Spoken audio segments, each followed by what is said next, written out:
guys, I'm Mike Sabunchi with Super Street Magazine, and we're here in front of the Scion booth, right in front of our Scion Tuner Challenge build.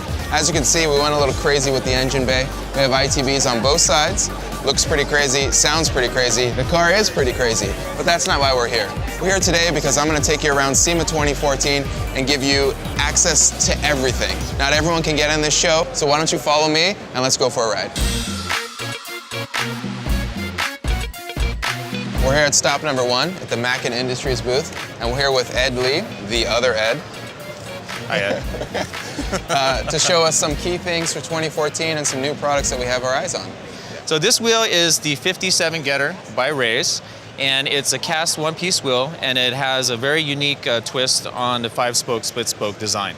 It's available in 18 and 19-inch sizes, and also we have this special center cap here where you can have it run without a center plate and a center cap, or have everything together at once, or you can remove the whole thing, so you can have like a different look anytime you want with your wheel. It's industry first, actually.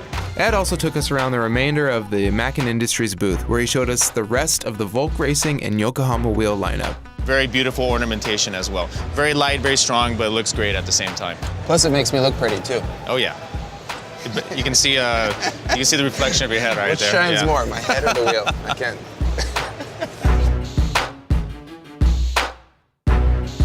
After we were done with the Mackin Industries booth, we made our way to the top of the South Hall, where Terry Jarr from Fortune Auto walked us through their bespoke, made-to-order suspension lineup. This has our double adjustable shocks, and we trick mounted these canisters out here, and this adjusts the compression. Is this external reservoir? It's an external reservoir, and you can adjust like compression here, and then we mount it up here to get nice cool airflow. So you don't have to jack up the car to adjust it anymore. Nothing. It's right here. Yeah, it's all there in the front, and we have it mounted on the back bumper too. So it's a really nice, clean mounting solution. This car's going to Super Lap Battle. It's a GTE swapped IS300. It's got a lot of aerodynamics on it, and we're really excited to debut this car at SEMA.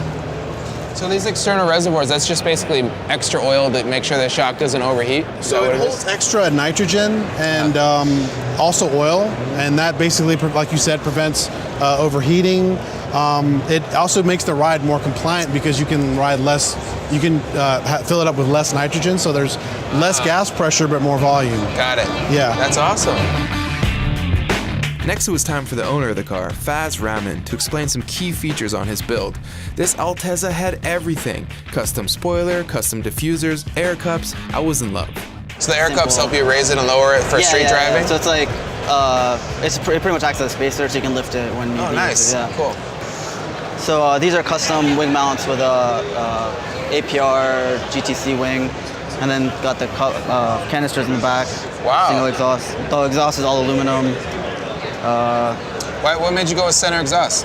For the aero? Yeah, and looks. It looks rad. What diffuser is that? It's the RX-7, the RMMia, and then C-West. You just kind of modded it to fit? Yeah. That's right. Don't be jealous. It was time to step outside and see what the rest of the show had to offer. Immediately, we stumbled upon the only Rocket Bunny S15 in the United States. The owner of the car, Jerry Yang, walked us through this insane build. Okay, this is a 1999 Nissan Silvia with Rocket Bunny body kit on there. Actually, the car has a Dodge R5 motor in it. The engine is going to be making around 850 to 900 horsepower NA, fuel injected. Also running a 4-speed G-Force GSR dog box with a winner's quick change variant in it. So it's going to be awesome. I believe the correct word for this is sugoi.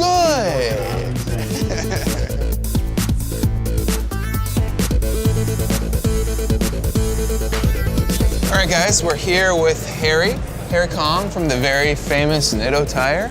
And we saw this car yesterday, and we had to make it part of our agenda today to stop by.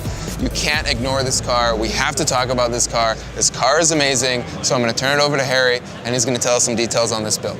We have here a 1992 Acura NSX with the first Rocket Bunny wide body kit in the country. A little bit about the car. We wrapped it with the Avery wrap, blue chrome, which is super difficult to do. It's lowered on tin suspension with NK6666 wheels, wrapped in our Nitto NT05s. It took about 6 days is all they had to get it all together. That's insane. Did you have to cut off the back bumper to We did. I hate seeing cars cut, especially iconic vehicles, but you know, this is one of those situations where, you know, you're gonna do the extreme to get extreme results.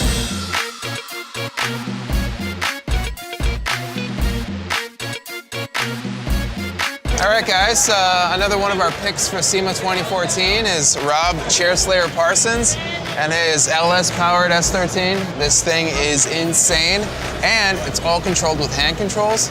But I'm gonna go ahead and let Rob explain more of that stuff to you, so take it away, Rob. Perfect. Thanks for the opportunity. First off, I invented a system that lets me control the clutch completely electronically with this hand. I also have in there from a company called Master Shift. They designed an electronic paddle shifter, and we modified the controls a little bit to work with just my thumb. So if you guys want to come inside, you can take a quick look at how the hand controls work. So what we have is, this is gas when you press down, and when you press in, it's brake. The 2 red buttons are up and down shift, and the lever over there is the clutch itself. The clutch is linear, so you can slip it, or you can pull it as fast as you want. It's not just an on-off button. The e-brake is connected directly to the clutch system, so when I pull the e-brake, the clutch automatically disengages. That is huge for me because I only have 2 hands. And it has a delay that when I let go, it waits half a second before it re-engages the clutch so that I can get back on the gas and bring the revs up. Pretty cool system. It's really fast, and amazingly, it all worked the first time. Our final pick of SEMA 2014 is this beautiful Rocket Bunny R35 GTR. We obviously are in love, but let's see what's inside. So I'll leave it to these guys. We recently partnered up with Grady, and Grady is now a kit provider for Garrett turbochargers. They wanted to introduce one of their first turbocharged kits with this GTR. With the turbochargers on there, it's twin GTX 3076Rs with the billet compressor wheel, so that offers optimal performance, optimal efficiency, and low inertia. This package should definitely get up to about 1,200 horsepower if needed. Wow. As you can see, SEMA 2014 has got a lot to see. We just showed you a little bit of it, but instead of talking about it, I'm actually gonna go check the rest of the show out. So I'll see you guys later.